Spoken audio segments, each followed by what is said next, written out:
നമസ്കാരം. സകലമാന കേരളത്തിലേക്ക് സ്വാഗതം. ആദ്യം പ്രധാന വാർത്തകൾ. ആസിഫ് അലിയെ അപമാനിച്ചിട്ടില്ലെന്ന സംഗീത സംവിധായകൻ രമേശ് നാരായണൻ. വിവാദം തെറ്റിദ്ധാരണ മൂലം. വേദിയിൽ ജയരാജ് ഉണ്ടാകണമെന്ന് ആഗ്രഹിച്ചു. തെറ്റിദ്ധാരണയിൽ മാപ്പ് ചോദിക്കുന്നുവെന്നും രമേശ് നാരായണൻ.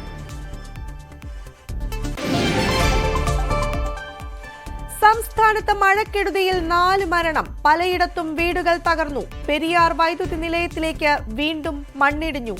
വെള്ളിയാങ്കല്ല് റെഗുലേറ്ററിന്റെ 25ാം ഷട്ടറുകൾ തുറന്നു. ചിറ്റൂർ പുഴയിൽ കുടുങ്ങിയവരെ സാഹസികമായി രക്ഷപ്പെടുത്തി.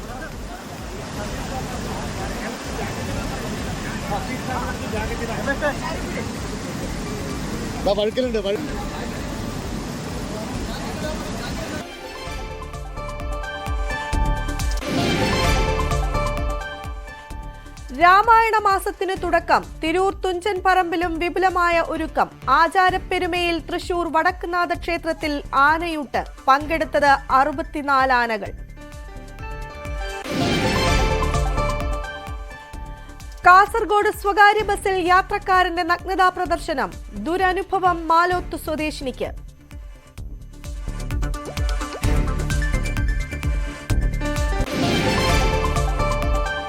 ആമയിഴഞ്ചാൻ തോട്ടിൽ ശുചീകരണം തുടങ്ങി. വൃത്തിയാക്കുന്നത് ജോയിയുടെ മൃതദേഹം കണ്ടെത്തിയ സ്ഥലം. തൊഴിലാളികൾ മാലിന്യം നീക്കുന്നത് യന്ത്രസഹായമില്ലാതെ. ജോയിയുടെ കുടുംബത്തിനുള്ള നഷ്ടപരിഹാരത്തിൽ തീരുമാനം നാളത്തെ മന്ത്രിസഭായോഗത്തിൽ.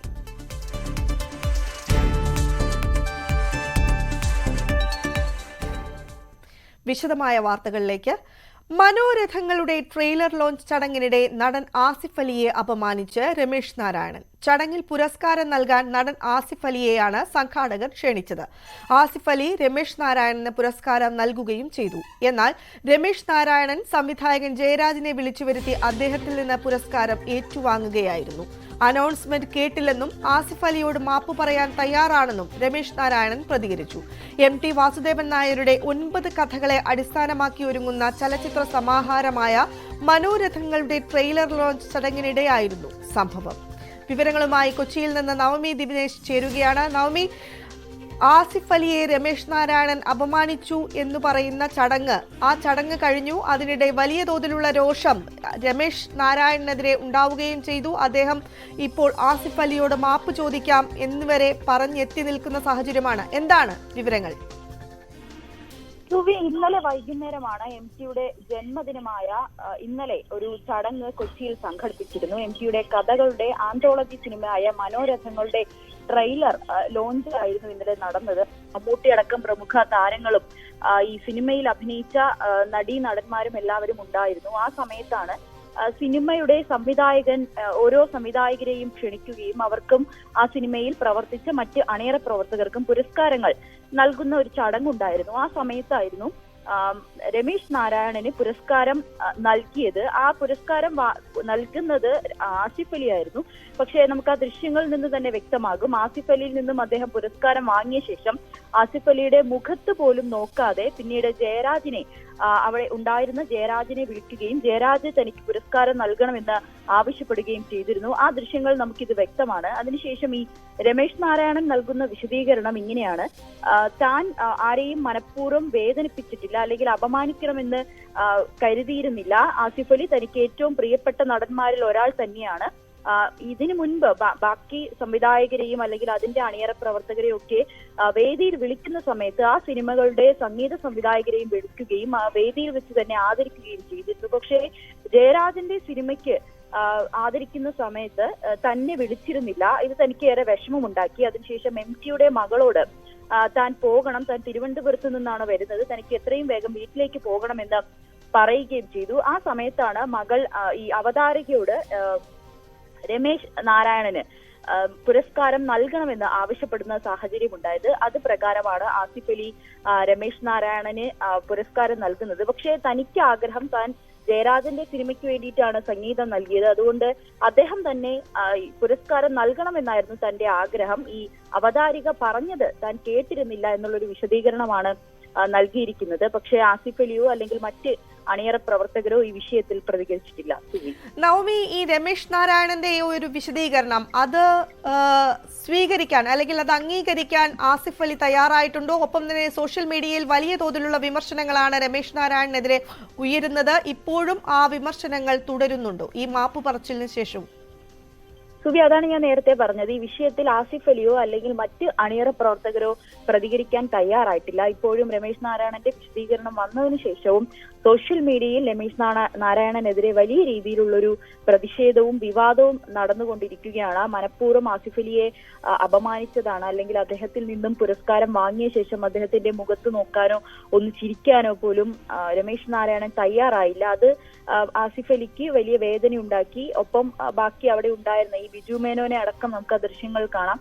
അദ്ദേഹത്തിന് പോലും വളരെ അരോചകമായി തോന്നി എന്നടക്കമുള്ള കാര്യങ്ങളൊക്കെ സോഷ്യൽ മീഡിയയിലൊക്കെ ചർച്ചയാകുന്നുണ്ട്. എന്തായാലും ഈ ഒരു വിവാദത്തിൽ രമേശ് നാരായണൻ പ്രതികരിച്ചിട്ടുണ്ട്. പക്ഷെ ബാക്കി അണിയറ പ്രവർത്തകരൊന്നും വിശദീകരണവുമായി രംഗത്തെത്തിയിട്ടില്ല. നവമി, ഈ വിഷയത്തിൽ സംഘാടകർ പറയുന്നത് എന്താണ്? അവർക്ക് എന്താണ് ഇതിൽ വിശദീകരണം നൽകാൻ കഴിയുന്നത്? പ്രത്യേകിച്ചും ഇത്തരം ഒരു സംഭവം ഉണ്ടാകുമ്പോൾ സംഘാടകർ രമേശ് നാരായണനുമായി ബന്ധപ്പെട്ടിട്ടുണ്ടായിരിക്കും. എന്തുകൊണ്ടായിരിക്കണം ആസിഫ് അലിയെ ഒഴിവാക്കാൻ രമേശ് നാരായണൻ തീരുമാനിച്ചത് എന്നത് സംബന്ധിച്ച് എന്തെങ്കിലും വിവരങ്ങൾ സംഘാടകരുടെ ഭാഗത്ത് നിന്ന് ഉണ്ടായിട്ടുണ്ടോ? സുവി, അത് തന്നെയാണ് ഞാൻ പറയുന്നത്. ഈ സംഘാടകരൊന്നും ഇതുവരേക്കും ഈ വിഷയത്തിൽ പ്രതികരിക്കാൻ തയ്യാറായിട്ടില്ല.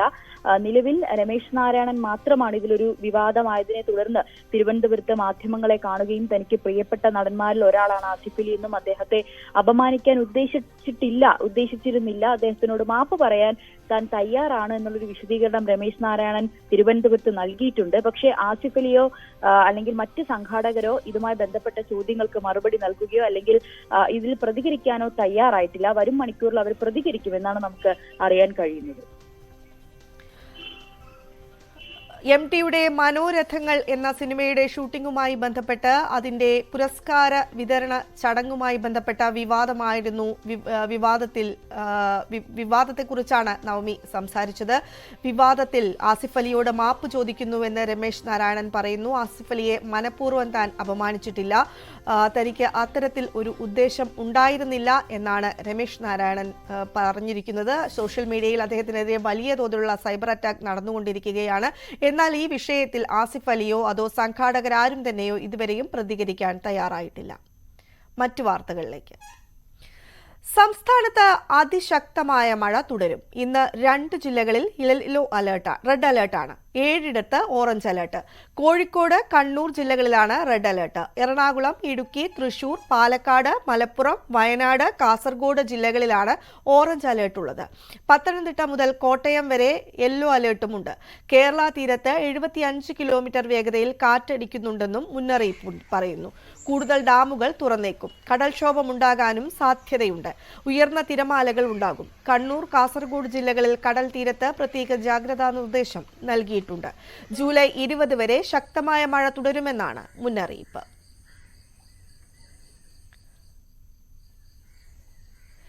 സംസ്ഥാനത്ത് വ്യാപക മഴക്കെടുതിയിൽ 4 മരണം. പാലക്കാടും കണ്ണൂരുമാണ് മരണം റിപ്പോർട്ട് ചെയ്തത്. പാലക്കാട് വീട് തകർന്നു വീണ് അമ്മയും മകനും ദാരുണാന്ത്യമുണ്ടായി. കണ്ണമ്പ്ര കോട്ടേക്കാട് സ്വദേശികളായ സുലോചന, മകൻ രഞ്ജിത്ത് എന്നിവരാണ് മരിച്ചത്. കണ്ണൂരിൽ വെള്ളക്കെട്ടിൽ വീണാണ് 2 പേരുടെ മരണം. മട്ടന്നൂർ കോളാരി കുംഭംമൂനയിൽ കുഞ്ഞാമിന, ചൊക്ലി സ്വദേശി താഴേക്കുനിയിൽ ചന്ദ്രശേഖരൻ എന്നിവരാണ് മരിച്ചത്. പലയിടത്തും വീടുകൾ തകർന്നു വീണു. ഇടുക്കി മൂന്നാർ ഗ്യാപ്പിലും വയനാട്ടിലും മണ്ണിടിച്ചിലുണ്ടായി. ആലപ്പുഴ എടത്വയിൽ ആഞ്ഞിലി മരം വീണ് വീട് തകർന്നു. തലവടി സ്വദേശി ബാലന്റെ വീടാണ് തകർന്നത്. ഇടുക്കി ഉടുമ്പൻചോലയിൽ മരം വീണ് വീട് തകർന്നു. മണ്ടത്തോട് സ്വദേശി സുരേഷിന്റെ വീടാണ് തകർന്നത്. ഷീറ്റ് തകർന്ന ദേഹത്തേക്ക് പതിച്ച് സുരേഷിന്റെ ഭാര്യ മഹാലക്ഷ്മിക്ക് പരുക്കേറ്റു. കോഴിക്കോട് കാരശ്ശേരിയിൽ ശക്തമായ മഴയിൽ വീടിന്റെ സംരക്ഷണ ഭിത്തി തകർന്ന് 2 വീടുകൾക്ക് അപകട ഭീഷണിയിലാണ്. ലോവർ പെരിയാർ വൈദ്യുതി നിലയത്തിലേക്ക് വീണ്ടും മണ്ണിടിഞ്ഞു വീണു. 2 ഫീഡറുകൾ തകർന്നു. ചെർപ്പുളശ്ശേരി ടൗണിൽ നഗരസഭയുടെ പൊതുകിണർ കനത്ത മഴയിൽ ഇടിഞ്ഞു താണു. ഇരുവഴിഞ്ഞിപ്പുഴയും ചെറുപുഴയും കരകവിഞ്ഞൊഴുകുകയാണ്. റോഡിൽ വെള്ളം കയറിയതിനെ തുടർന്ന് ഗതാഗതം തടസ്സപ്പെട്ടു. പത്തനംതിട്ട പന്തളത്ത് ശക്തമായ കാറ്റിലും മഴയിലും 10-ലധികം വൈദ്യുതി പോസ്റ്റുകൾ നിലംപതിച്ചു. 26 വീടുകൾ ഭാഗികമായി തകർന്നു. കനത്ത മഴയിൽ പെരിയാറിൽ ജലനിരപ്പുയർന്നു. ആലുവ ശിവക്ഷേത്രം വെള്ളത്തിൽ മുങ്ങി.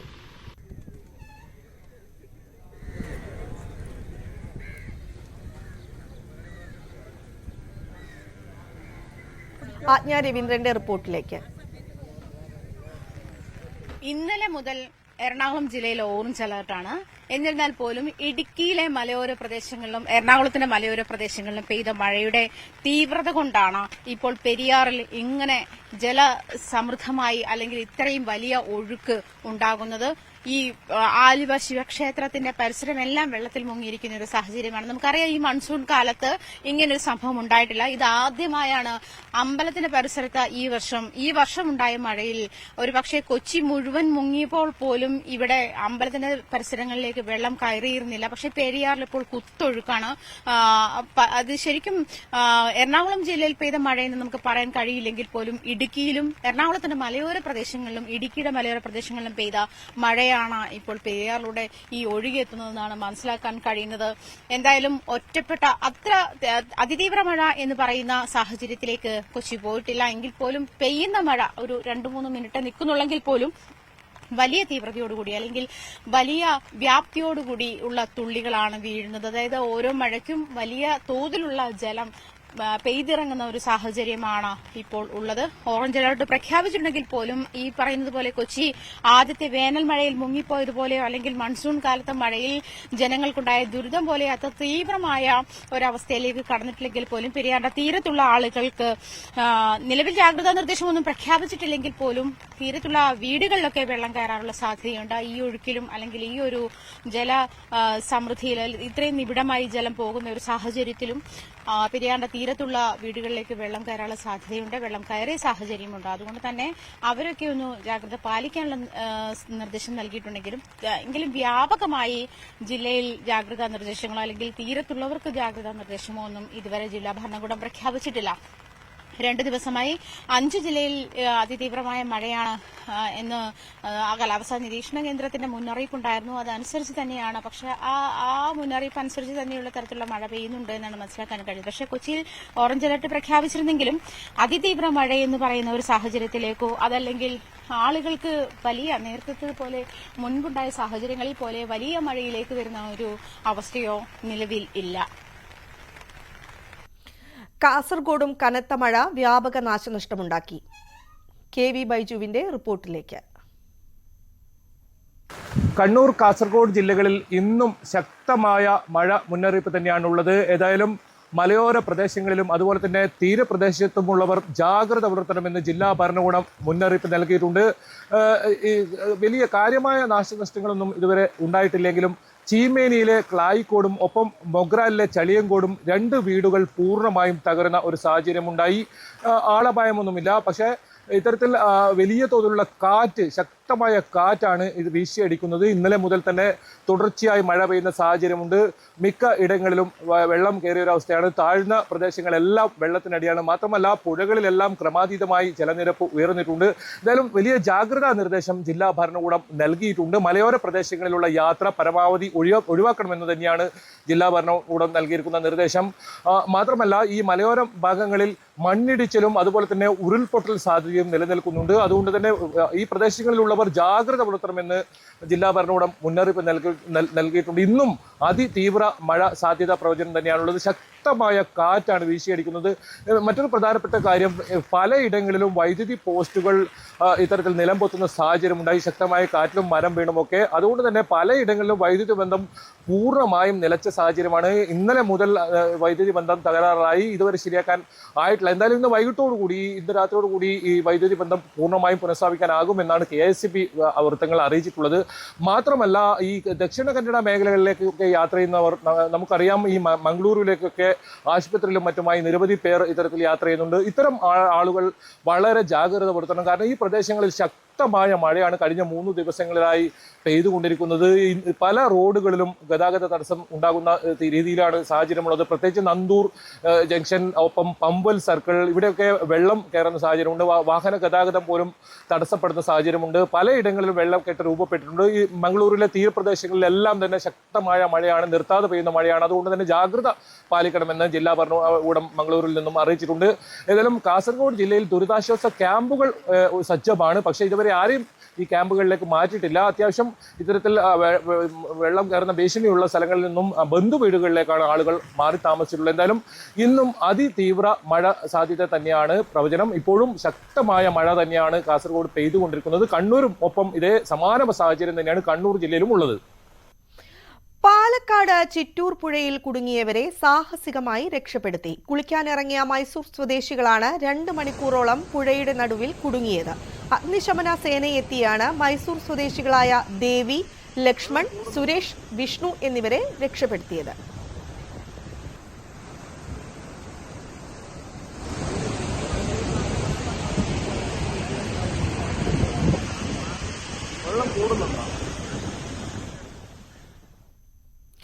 കനത്ത മഴയിൽ ഭാരതപ്പുഴയിൽ ക്രമാതീതമായി നീരൊഴുക്ക് വർദ്ധിച്ചു. പട്ടാമ്പിയിലും തൃത്താലയിലും പുഴ ഇരുകരമുട്ടി ഒഴുകാൻ തുടങ്ങി. നീരൊഴുക്ക് ശക്തമായതോടെ വെള്ളിയാങ്കല്ല് റെഗുലേറ്ററിന്റെ 25 ഷട്ടറുകൾ തുറന്നു.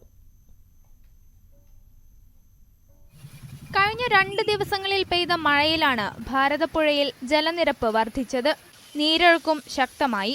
പട്ടാമ്പിയിൽ തടയണകൾ നിറഞ്ഞൊഴുകാൻ തുടങ്ങി. പട്ടാമ്പി പാലത്തിന്റെ 75% ജലനിരപ്പ് ഉയർന്നു. ചെങ്ങനാംകുന്ന് റെഗുലേറ്ററുകളിലൂടെയും ഒഴുക്ക് ശക്തമാണ്. നീരൊഴുക്ക് വർദ്ധിച്ച സാഹചര്യത്തിൽ തൃത്താല വെള്ളിയാങ്കല്ല് റെഗുലേറ്ററിന്റെ 27 ഷട്ടറുകളിൽ 25 എണ്ണം തുറന്നു. തടയണയുടെ വൃഷ്ടിപ്രദേശത്തും മഴ ശക്തമാണ്. വലിയ തോതിൽ തടയണയിൽ കുത്തൊഴുക്കും അനുഭവപ്പെടുന്നുണ്ട്. പുഴയിൽ ജലനിരപ്പ് ഉയർന്ന സാഹചര്യത്തിൽ തീരപ്രദേശത്തുള്ളവർക്കും പുഴയിൽ ഇറങ്ങുന്നവർക്കും അധികൃതർ ജാഗ്രതാ നിർദ്ദേശം നൽകിയിട്ടുണ്ട്. മീൻ പിടിക്കാനോ കുളിക്കുന്നതിനോ മറ്റോ പുഴയിൽ ഇറങ്ങരുതെന്നും മുന്നറിയിപ്പ് നൽകി. ന്യൂസ് 18 പട്ടാമ്പി. പീരുമേട് മത്തായി കൊക്കോയ്ക്ക് സമീപം റോഡിലേക്ക് മണ്ണിടിഞ്ഞ് ഗതാഗതം തടസ്സപ്പെട്ടു. കനത്ത മഴയിലാണ് മണ്ണിടിഞ്ഞത്. വലിയ വാഹനങ്ങൾ ഏലപ്പാറ, മേമല, പഴയ പാമ്പനാർ വഴി തിരിച്ചുവിട്ടു. ചെറിയ വാഹനങ്ങൾ മാത്രമാണ് ഇതുവഴി കടത്തിവിടുന്നത്. ഈ വർഷം ആദ്യം ഇവിടെ മലമുകളിൽ നിന്ന് പാറകൾ റോഡിലേക്ക് പതിച്ചിരുന്നു. ഇനിയൊരു ഇടവേള. വാർത്തകളിലേക്ക് വീണ്ടും. ജോയിയുടെ കുടുംബത്തിനുള്ള നഷ്ടപരിഹാരത്തിന്റെ കാര്യം നാളത്തെ മന്ത്രിസഭായോഗം തീരുമാനിക്കുമെന്ന് മന്ത്രി വി ശിവൻകുട്ടി. റെയിൽവേയുടെ ഭാഗത്ത് വലിയ അനാസ്ഥയുണ്ടായി. റെയിൽവേ ഉദ്യോഗസ്ഥർ മണിക്കൂറുകൾ കഴിഞ്ഞാണ് സ്ഥലത്തെത്തിയത്. റെയിൽവേ തൊഴിൽ നിയമങ്ങൾ ലംഘിച്ചുവെന്നും മന്ത്രി പറഞ്ഞു. നാളത്തെ ക്യാബിനറ്റിൽ ഇത് ചർച്ച ചെയ്യാൻ കഴിയുമെന്നാണ് പ്രതീക്ഷിക്കുന്നത്. റെയിൽവേ ഇക്കാര്യത്തിൽ വളരെ സഹകരണ മനോഭാവമില്ലാത്ത ഒരു നിലപാടാണ് റെയിൽവേ സ്വീകരിച്ചിട്ടുള്ളത്. ഈ മരണത്തിൻ്റെ പൂർണ്ണ ഉത്തരവാദിത്വം എന്ന് പറഞ്ഞാൽ റെയിൽവേക്കാണ്. റെയിൽവേയുടെ ഉയർന്ന ഉദ്യോഗസ്ഥന്മാർ തന്നെ ഈ സംഭവ സ്ഥലത്ത് വന്നത് ഏതാണ്ട് 8-10 മണിക്കൂർ കഴിഞ്ഞതിന് ശേഷമാണ് സംഭവ സ്ഥലത്തിന് വരുന്നത്. ഇന്നിപ്പോൾ ലേബർ ഡിപ്പാർട്ട്മെൻറ്റിൻ്റെ ഉത്തരവാദിത്വത്തിൽ തൊഴിൽ നിയമം അനുസരിച്ച് ഉള്ള കാര്യങ്ങൾ ഒന്നും തന്നെ അത് അവർ നോക്കിയിട്ടില്ലല്ലോ. തൊഴിൽ നിയമം ലംഘിച്ചിരിക്കുകയാണ്. ജോയിയുടെ മരണവുമായി ബന്ധപ്പെട്ട കാര്യങ്ങൾ റെയിൽവേയുടെ ഉന്നത ഉദ്യോഗസ്ഥർ അന്വേഷിച്ചു വരികയാണ് എന്ന് DRM മനീഷ് ദപ്തിയിൽ. ടണലിൽ അടിഞ്ഞത് റെയിൽവേ ഭൂമിയിലെ മാലിന്യമല്ല. റെയിൽവേയുടെ ഭൂമിയിൽ വളരെ കുറച്ച് സ്ഥലത്ത് മാത്രമാണ് കനാൽ പോകുന്നത്. മാലിന്യം നീക്കം ചെയ്യാൻ സംയുക്ത നടപടിക്ക് തയ്യാറാണ്. ഇതുമായി ബന്ധപ്പെട്ട് നഗരസഭയുമായി ചർച്ച നടത്തും. സർക്കാർ വിളിക്കുന്ന യോഗങ്ങളിൽ റെയിൽവേ പ്രതിനിധികൾ പോകാറുണ്ട്. DRM എല്ലാ മീറ്റിംഗുകളിലും പോകേണ്ട ആവശ്യമില്ലെന്നും മനീഷ് ദപ്ലിയാൽ പറഞ്ഞു. തിരുവനന്തപുരത്ത് ആമയിഴഞ്ചാൻ തോട്ടിൽ ദുരന്തത്തിൽ മരിച്ച ജോയിയുടെ കുടുംബത്തിനെ സന്ദർശിച്ച് ഗവർണർ ആരിഫ് മുഹമ്മദ് ഖാൻ. കേന്ദ്ര സംസ്ഥാന സർക്കാരുകൾ ഉചിതമായ തീരുമാനമെടുക്കുമെന്നാണ് വിശ്വസിക്കുന്നതെന്നും കേന്ദ്രത്തിനോട് വിവരം ധരിപ്പിച്ചിട്ടുണ്ടെന്നും ഗവർണർ പറഞ്ഞു. തിരുവനന്തപുരത്ത് മാലിന്യ പ്രശ്നത്തിലും ഗവർണർ ഇടപെട്ടു. സർക്കാർ റെയിൽവേ തർക്കത്തിൽ വസ്തുത വ്യക്തമാക്കാൻ റെയിൽവേയോട് ഗവർണർ ആവശ്യപ്പെട്ടു.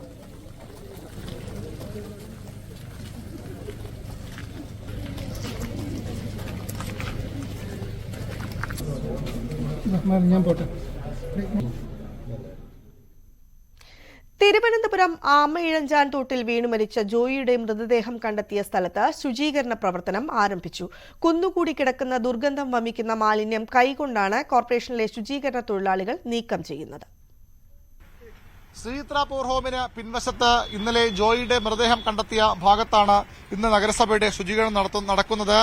ടൺ കണക്കിന് മാലിന്യങ്ങൾ ഒരു മാലിന്യ മല പോലെ ഈ ആമനഞ്ചാൻ തോടിൽ കുന്നുകൂടി കിടക്കുന്നതാണ് ഇന്നലെ നമ്മൾ കണ്ടത്. ജോയിയുടെ ഭൗതികദേഹം ഒഴുകി വന്ന് തടഞ്ഞു നിന്നത് ഈ മാലിന്യ കൂമ്പാരത്തിലാണ്. അത് ഇന്നലെ തന്നെ പക്ഷേ ചില ഭാഗങ്ങളിലൊക്കെ ഇവിടെ ഒരു തോട് ഒഴുകുന്നുണ്ടോ എന്ന് പോലും മനസ്സിലാക്കാൻ കഴിയാത്ത തരത്തിൽ പൂർണ്ണമായും മാലിന്യങ്ങൾ കൊണ്ട് നിറഞ്ഞ ഭാഗമാണ് ഇന്നലെ നമ്മൾ കണ്ടത്. ഇപ്പോഴും അതിന്റെ ഒരു ഭാഗം അതേപോലെ കിടക്കുന്നു. പക്ഷേ ഇന്ന് രാവിലെ മുതൽ നഗരസഭയുടെ ശുചീകരണ തൊഴിലാളികൾ ഇവിടെ നിന്ന് മാലിന്യങ്ങൾ നീക്കം ചെയ്യുന്നുണ്ട്. ഒരു ഭാഗത്ത് നിന്ന് വലിയ മുളങ്കമ്പ് ഉപയോഗിച്ച് അത് കുത്തി മറ്റു ഭാഗത്തേക്ക് ഒഴുക്കിവിട്ട് അവിടെ ശേഖരിക്കുന്നതാണ് നമ്മളിപ്പോൾ കാണുന്നത്. ഇങ്ങനെ ശേഖരിച്ചാൽ മാത്രം പോരാ, ഇത് കൃത്യമായി വലിയ പ്ലാസ്റ്റിക് ക്യാരി ബാഗുകളിലും ചാക്കുകളിലും തലസ്ഥാനവാസികൾ പ്രബുദ്ധരെന്ന് അവകാശപ്പെടുന്ന വലിയ വിദ്യാഭ്യാസവും വിവരവും ഉണ്ടെന്ന് അവകാശപ്പെടുന്ന തലസ്ഥാനവാസികളും ഇവിടുത്തെ കച്ചവടക്കാരുമൊക്കെ വലിയ ഭാണ്ഡക്കെട്ടുകളായി കൊണ്ട് ഈ ജലാശയത്തിലേക്ക് തള്ളുന്ന എറിഞ്ഞു പോകുന്ന വാഹനങ്ങളിൽ വന്ന് എറിഞ്ഞു പോകുന്ന ഈ മാലിന്യ ഭാണ്ഡക്കെട്ടുകൾ ഓരോന്നും അഴിച്ചു പെറുക്കി അതിൽ ഉള്ള മാലിന്യങ്ങൾ ജൈവവും അജൈവവും ഒക്കെ തരംതിരിച്ച് പ്ലാസ്റ്റിക് കവറുകളും ബാഗുകളും കഴുകി വൃത്തിയാക്കി മാത്രമേ ഈ ശുചീകരണ തൊഴിലാളികൾക്ക് കുറെ മനുഷ്യർ ചെയ്യുന്ന വലിയ പാപത്തിന് ആ പാപഭാരം പേറേണ്ടി വരുന്ന ആ പാപത്തിന്റെ ഫലം അനുഭവിക്കേണ്ടി വരുന്ന മറ്റൊരു കൂട്ടം മനുഷ്യരെയാണ് നമ്മൾ ഈ ദൃശ്യങ്ങളിൽ കാണുന്നത്, നമ്മൾ പ്രേക്ഷകരിലേക്ക് എത്തിക്കുന്നത്. ഈ മനുഷ്യർ ഇങ്ങനെ ഇത്തരത്തിൽ ഈ അഴുക്കുചാലിൽ നിന്ന് നഗരത്തിന്റെ മുഴുവൻ മാലിന്യങ്ങളും പേറി വരുന്ന അഴുക്കുചാലിൽ നിന്ന് ഇങ്ങനെ കൊണ്ടുവരുന്ന മാലിന്യങ്ങൾ ഓരോന്നും അഴിച്ചുപെറുക്കി ആ ഭാണ്ഡക്കെട്ടുകൾ അഴിച്ചുപെറുക്കി ആ ക്യാരി ബാഗുകൾ തുറന്ന് ചാക്കുകെട്ടുകൾ തുറന്ന് അതിൽ നിന്ന് ഓരോ മാലിന്യങ്ങളായി വേർതിരിച്ച് തരംതിരിച്ച് ആ പ്ലാസ്റ്റിക്കുകൾ കഴുകി മാറ്റി വേണം ഇവർക്ക് ഇവിടെ നിന്ന് കൊണ്ടുപോകാൻ. ഇങ്ങനെ കൊണ്ടുപോയാൽ മാത്രമേ നഗരസഭ ഇതിന്റെ സംസ്കരണത്തിന് ഏൽപ്പിച്ചിട്ടുള്ള ഏജൻസികൾ ഇത് അവർ സ്വീകരിക്കൂ. അങ്ങനെ സ്വീകരിച്ചാൽ മാത്രമേ ഈ മാലിന്യങ്ങൾ ഇവിടെ നിർമ്മാർജ്ജനം ചെയ്യാൻ പറ്റൂ, ഇവിടെ നിന്ന് കൊണ്ടുപോയി സംസ്കരിക്കാൻ പറ്റൂ. അത്തരം ജോലിയാണ് കുറെ മനുഷ്യർ അവരുടെ ദൈനംദിന ജീവിതം മുന്നോട്ട് കൊണ്ടുപോകാൻ, അവർക്ക് ഒരു നേരത്തെ ആഹാരം കഴിക്കാനായി ചെയ്യുന്നത്. അവരുടെ ഉപജീവന മാർഗ്ഗം ഇത് തന്നെ. എങ്കിൽ പോലും ഒരിക്കലും ഒരു മനുഷ്യനും ചെയ്യാൻ കഴിയാത്ത നമ്മൾ കണ്ടതാണ് റെയിൽവേയുടെ കോമ്പൗണ്ടിലെ ടണലിനുള്ളിൽ സ്കൂബ ഫയർഫോഴ്സിന്റെ സ്കൂബ ഡൈവിംഗ് സംഘവും നേവി ഉദ്യോഗസ്ഥരും മറ്റു ഉദ്യോഗസ്ഥരും ഒക്കെ ഇത്തരത്തിൽ ഈ മാലിന്യങ്ങൾ നിറഞ്ഞ ആ ജലാശയത്തിൽ കഴിഞ്ഞ എത്രയോ മണിക്കൂറുകൾ ജോയിക്ക് വേണ്ടി തിരച്ചിൽ നടത്തിയത്. അതുപോലെ തന്നെ ഈ ദിവസവും ചെയ്യുന്ന ആളുകൾ അന്നത് അത് കണ്ട് ഒരുപക്ഷെ കേരളം കരഞ്ഞതാണ്, അവരുടെ ആത്മസമർപ്പണത്തെ പുകഴ്ത്തിയതാണ്. പക്ഷേ നഗരസഭയുടെ ഈ ജീവനക്കാർ വർഷത്തിൽ 365 ദിവസവും ചെയ്യുന്നത് ഇത്തരം ജോലികളാണ്. അവർ മനുഷ്യർക്ക് ചെയ്യാൻ ഒരുപക്ഷെ ഭൂരിപക്ഷം പേർക്കും അറപ്പ് തോന്നുന്ന ജോലികൾ അവർ കൈകൊണ്ട് ചെയ്യുകയാണ്. ഒരു ഗ്ലൗസും ഒരു ഷൂസും ഒക്കെ അവർ ഇട്ടിട്ടുണ്ടെങ്കിൽ പോലും അത്രയധികം മാലിന്യങ്ങൾ ഈ രീതിയിൽ വേർതിരിക്കുന്ന അവരാണ് ഇവരെ നിർബന്ധിതരാക്കുന്നതും ഒരു കൂട്ടം മനുഷ്യരാണ് എന്നുള്ള ഏറ്റവും ദുഃഖകരമായ ഏറ്റവും ലജ്ജ ഉണ്ടാക്കുന്ന കാര്യം. ഏതായാലും നഗരസഭ ഈ ഭാഗത്ത് ശുചീകരണം തുടരുകയാണ്. ഈ തൊഴിലാളികൾ പറഞ്ഞതനുസരിച്ച് കഴിഞ്ഞ ദിവസങ്ങൾക്ക് മുമ്പ് ആഴ്ചകൾക്ക് മുമ്പ് ഇതേ സ്ഥലത്ത് അവർ ഇത്തരത്തിലുള്ള ശുചീകരണം നടത്തിയതാണ്. എന്നിട്ടും ഒരു കുറവും ഉണ്ടാകുന്നില്ല. വീണ്ടും ഇവിടേക്ക് മാലിന്യങ്ങൾ ഒരു നാണവുമില്ലാതെ ഒരു ഉളുപ്പുമില്ലാതെ തലസ്ഥാനവാസികൾ വലിച്ചെറിയുകയാണ്. അവർക്ക് മാലിന്യങ്ങൾ നിക്ഷേപിക്കാനുള്ള ഇടമായി മാത്രം ഈ ആമഴഞ്ചാൻ തോട് മാറുന്നു. തങ്ങളുടെ വീട്ടിലും തങ്ങളുടെ സ്ഥാപനങ്ങളിലും ഉണ്ടാകുന്ന എല്ലാ മാലിന്യങ്ങളും വലിച്ചെറിഞ്ഞ് ആരുടെയും കണ്ണിൽപ്പെടാതെ വിജയികളായി ചാമ്പ്യന്മാരായി അവർ വലിച്ചെറിഞ്ഞ് കടന്നുപോകുമ്പോൾ ഇത്തരം മനുഷ്യരെ കൂടി ഓർക്കണം. ഇവർ മാറ്റാതിരുന്നാൽ, ഇവർ ഒരു വീഴ്ച വരുത്തിയാൽ ഈ നഗരം വീണ്ടും വലിയ വെള്ളപ്പൊക്കത്തിലേക്ക് പോകും. ഈ നഗരത്തിൽ വലിയ പകർച്ചവ്യാധികൾ പടർന്നു പിടിക്കും. രോഗങ്ങൾ വരുമ്പോൾ കരയുകയും വെള്ളപ്പൊക്കം ഉണ്ടാകുമ്പോൾ അത് നഗരസഭയുടെയും സർക്കാരിന്റെയും ഉത്തരവാദിത്തമാണ്. അവരുടെ വീഴ്ചയെന്ന് പറഞ്ഞ് വിമർശിക്കുകയും മാത്രമല്ല, ഇത്തരം മാലിന്യങ്ങൾ കഴിവതും സർക്കാർ നിർദ്ദേശിക്കുന്ന, നഗരസഭ നിർദ്ദേശിക്കുന്ന, അധികാരികൾ നിർദ്ദേശിക്കുന്ന മാർഗങ്ങളിലൂടെ സംസ്കരിക്കാനുള്ള മാന്യത കൂടി തലസ്ഥാനവാസികൾ കാട്ടണം. പ്രമോദ് കോട്ടൂളിക്കെതിരായ അച്ചടക്ക നടപടിയിൽ പാർട്ടിക്കെതിരെ മാധ്യമങ്ങളും രാഷ്ട്രീയ എതിരാളികളും നടത്തുന്ന കടന്നാക്രമണങ്ങളെ പരാജയപ്പെടുത്തുമെന്ന് CPM. നുണപ്രചാരണത്തിലൂടെ ജനങ്ങളെ തെറ്റിദ്ധരിപ്പിക്കാനും പാർട്ടിയിൽ കുഴപ്പമാണെന്ന് വരുത്തി തീർക്കാനുമാണ് ശ്രമം നടക്കുന്നത്. പാർട്ടി നടപടികൾക്ക് വിധേയരാവുന്നവർക്ക് പാർട്ടി ശത്രുക്കളും മാധ്യമങ്ങളും വീരപരിവേഷം നൽകുന്നുവെന്നും CPM. വിവരങ്ങളുമായി MS അനീഷ് കുമാർ ചേരുന്നു. അനീഷ്, ജില്ലാ കമ്മിറ്റിയുടെ പത്രക്കുറിപ്പാണോ പുറത്തിറങ്ങിയത്? എന്തെല്ലാമാണ് വിവരങ്ങൾ? പ്രമോദ് കോട്ടയിലെ പുറത്താക്കിയതുമായി ബന്ധപ്പെട്ട് വിവിധ തരത്തിലുള്ള വിമർശനങ്ങൾ പുറത്തുവരുന്നു. ഈ ഏകപക്ഷീയമായ നടപടിയാണ് പാർട്ടി സ്വീകരിച്ചതെന്ന് അടക്കമുള്ള ആക്ഷേപങ്ങൾ ഉയരുകയും ചെയ്യുന്ന സാഹചര്യത്തിലാണ് പാർട്ടി കൂടുതൽ വിശദീകരണവുമായി രംഗത്തെത്തിയിരിക്കുന്നത്. ഈ പാർട്ടിക്കെതിരെ ഒരു കൂട്ടം മാധ്യമങ്ങളും രാഷ്ട്രീയ എതിരാളികളും നടത്തുന്ന കടന്നാക്രമണങ്ങളെ ചെറുത്ത് തോൽപ്പിക്കും എന്നാണ് സെക്രട്ടേറിയറ്റ് വ്യക്തമാക്കിയിരിക്കുന്നത്.